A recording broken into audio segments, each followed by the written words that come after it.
Hello and welcome to this edition of What in the World is Dyscalculia, the podcast that is all about the math learning disorder.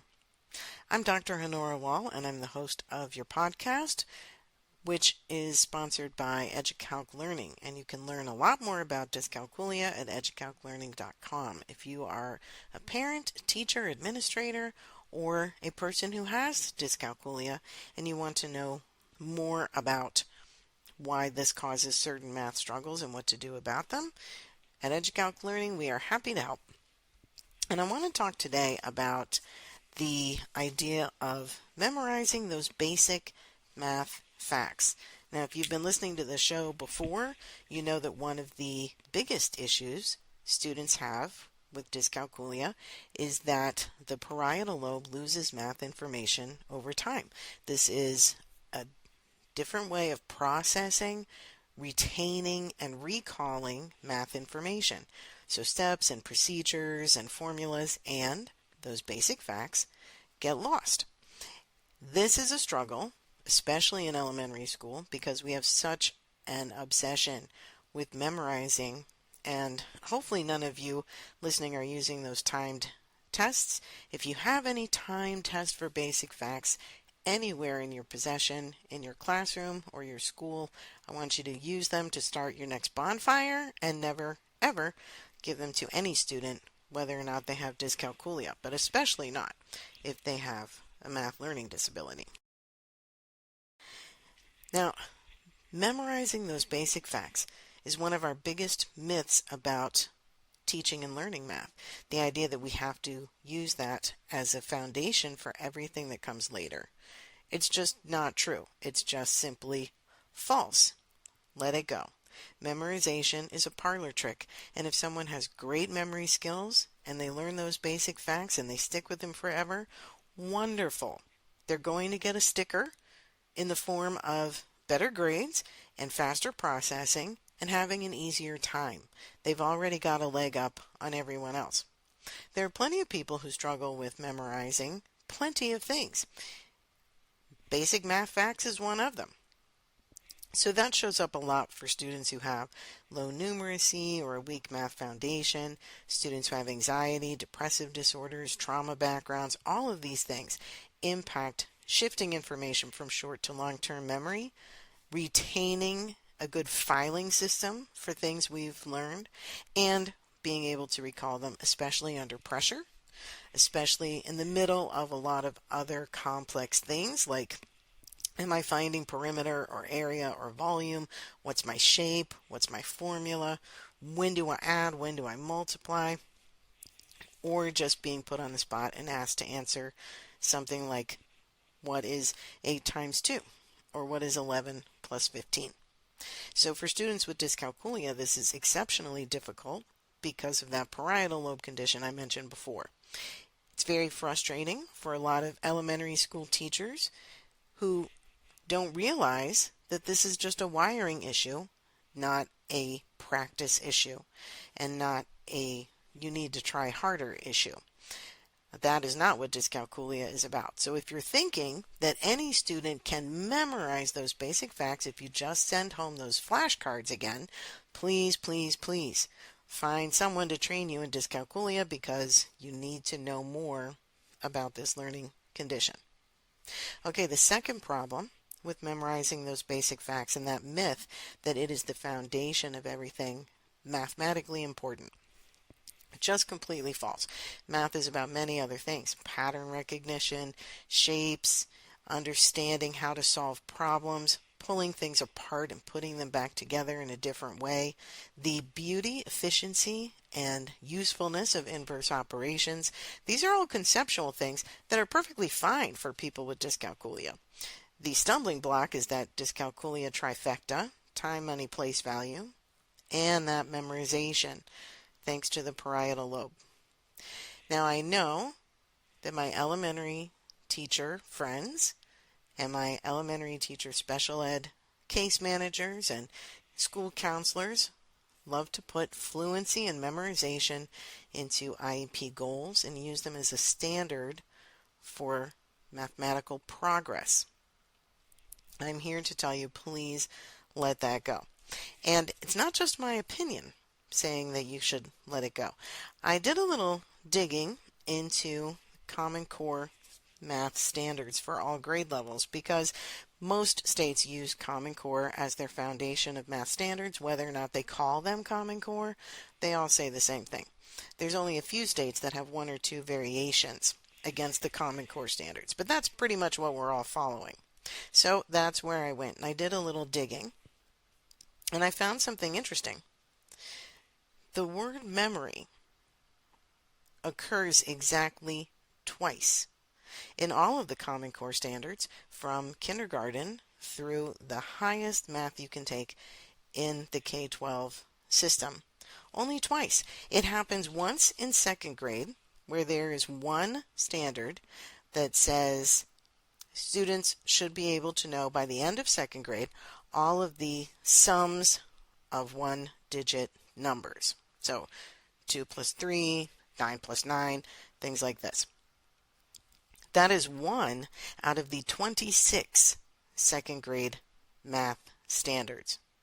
So even if we say, listen, don't memorize, become fluent, check your work, make sure you have accuracy, use your external support tools like a 1 to 100s chart or a number line or other manipulatives or count on your fingers, even if we're letting all of that slide, this student can still hit the other standards because there's only one that requires memorization.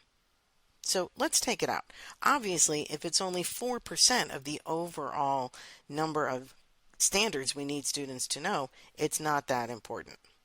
The second time memory occurs in Common Core standards is in third grade, where students are expected to know from memory all of the products of one-digit numbers. 2 times 3, 9 times 9, etc. So again, that's one out of 25 third grade standards that says know from memory. So about 4%. A student who cannot memorize can still succeed at 96% of the standards for that grade level. So memory is not something that any of us recognize as being a key ingredient when we're writing standards. However, we hold on to it as a myth of memorizing basic facts being the underpinning of everything mathematically important. And it's just not true. Now, you might be thinking to yourself, well, what about fluency? Being fluent means being able to memorize these facts and recall them quickly. Well, I would argue against that. Fluency means something slightly different. But even if we went with that idea, fluency occurs 11 times in all of the Common Core math standards from kindergarten through the end of 12th grade. And those 11 mentions stop after 5th grade. This is one of the many reasons why students with dyscalculia do much better in upper level math classes than they do in elementary level math. The irony, of course, is that if you're not doing very well in elementary level math, then you're usually held back and you don't get to progress. This is problematic for a whole number of reasons. And I talk about those reasons in a whole bunch of the podcasts, or you can find that information online and through our social media posts, on the websites, brochures that we have at the Dyscalculia Training and Research Institute, www.thedtri.org. You can grab your free brochures about dyscalculia and your free infographics for parents and teachers there. But anywho, getting back to fluency, only happens up until 5th grade. That's the only time we even mention it. And those 11 times are scattered from 1st grade through 5th grade. So it's not even 11 times in 1 year. So these ideas of memorizing and recalling and retaining basic math facts is something we really need to let go of. First of all, our standards do not require this work from our students. 96% of the 2 grade levels that even mention it do not require memorization in order to meet the standard. But why do our IEP goals have this memorization and fluency and working without manipulatives built in. We need to change the wording. And changing the wording of an IEP goal is going to take time and awareness and just educating ourselves, learning more about dyscalculia and how to write the correct accommodations and the correct goals for our students. Changing the wording of math standards, that's a little more like changing direction of a cruise ship. That's massive effort. It's going to take a lot of time. The first step, of course, is that awareness and education piece. And we know we have a long way to go with that. We just don't have enough people talking about dyscalculia. And some of the people talking about it really don't know what they're talking about. And that is problematic. But I'll save that for another episode. I have some really interesting case studies to talk with you about. I've been getting a lot of great information from students I've been working with this year, and I'm happy to share that with you. I also found a great researcher who focuses on dyscalculia based here in the United States. I'm super excited to learn more about her work and share more of her research findings in future episodes. But for today, the thing I want you to take away from this podcast is that memorizing basic facts, first of all, does not happen at the same rate, if at all, for people who have dyscalculia. And so what? Who even cares? We only care when we're grading these timed tests, when we have expectations of students that don't match who our students are. And we call dyscalculia the math learning disability, but really, is the problem with the student, or is it with the system that they are working within? Because we know that our students can add, subtract, multiply, and divide. Students with dyscalculia are just going to do that using external tools, using manipulatives, using their 1 to 100s chart or a number line, counting on their fingers, or later on using a calculator. I recommend that somewhere around 4th grade, because now we're just shoving all of these standards in so fast and the pace is so much. That makes it difficult for kids to keep up with as well. But they're keeping up as fast as they can. The last thing they need is us requiring the parlor trick of memorizing basic facts before we let them move on and before we will let them feel like successful mathematicians. So, in closing, if you or a colleague or a teacher that your student is currently learning from talks to you about the importance of memorizing basic facts and how you've got to do that before you can move on in math, please let them know. Not even our national math standards think that is true. It's just an old idea that is a myth. We were wrong in the past, and we're wrong if we're holding on to it today.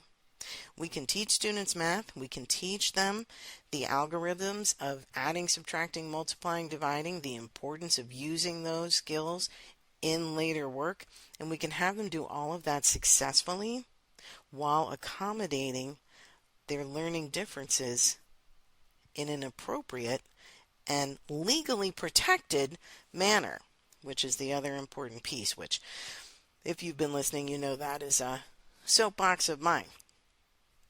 Anything that we ask schools and teachers to do for students who have dyscalculia, these are all federally protected accommodations. We're not asking for anything unusual, and we're not asking for anything that gives anyone a leg up. It evens the playing field so that they can participate in the game of math, which is what we really want. We want students to know that they are natural mathematicians and they can succeed. The same way we let students wear eyeglasses if they're farsighted or nearsighted, we need to let them use the right support tools if they have dyscalculia. So those basic facts go back to the parietal lobe losing math information over time. And as a group, we're all going to come together in the math community and share together this information and let go of the idea of memorization. If it happens for some of your students, great. If you really want to improve it, then you never let students guess. You always make them confirm their work. using those external tools. If they only ever see the right answer, you're going to see a lot more retention. And you can improve the basic facts recall for your students through games and activities and through supporting them properly. It's actually really easy. Helping students who have dyscalculia is one of the easiest things I've ever done. Helping students with dyscalculia succeed in a school or a classroom who doesn't understand or accommodate them properly, exceptionally difficult. I'm Dr. Honora Wall with EduCalc Learning, and thank you for listening to this podcast. If you want any other information, check us out on social media. We now have advice and information on TikTok, Instagram, these podcasts, there's websites, we have a Facebook group. You can email me, honora@educalclearning.com or honora@thedtri.org. And we are happy to get as much information to you as we possibly can. You can find this information out for yourself if you do some reading on Google Scholar, or you can save yourself some time. Check us out, and we will get information to you. The final message is that, of course, students with dyscalculia can succeed in math. I see it happen every day. If it's not happening for you yet, you're just not right in the right place working with the right people. But it is possible for you. This has been the What in the World is Dyscalculia podcast, and thank you for listening. I will see you again soon.